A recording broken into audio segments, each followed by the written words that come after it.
Akhir zaman ni kan berlaku cerai berai. Hari ni pukul bini lagi. Hak yang orang tangkap, polis tangkap tu. Kahwin sebelah orang.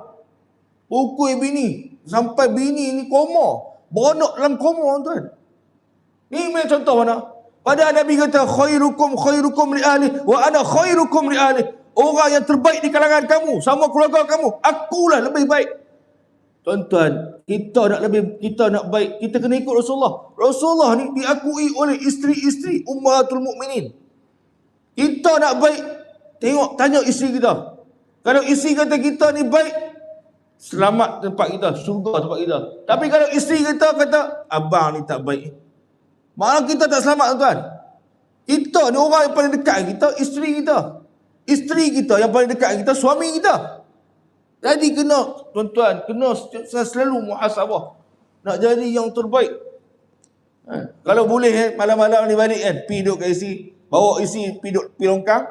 Yang abang ni ada tanda-tanda di syurga kat. Isteri tengok atas bawah, subuh pun tak sembahyang. Nak tanda di syurga bagaimana? Jauh lagi ya. Nah abang kata, ni kita kena muhasabah.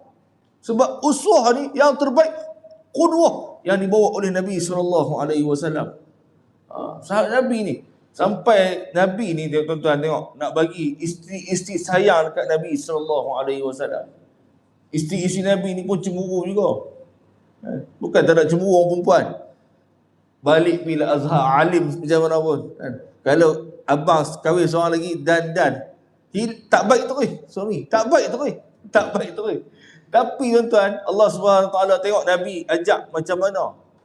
Nak bagi baik, untuk jadi baik, terus buat baik dengan orang. Walaupun orang tak buat baik dengan kita.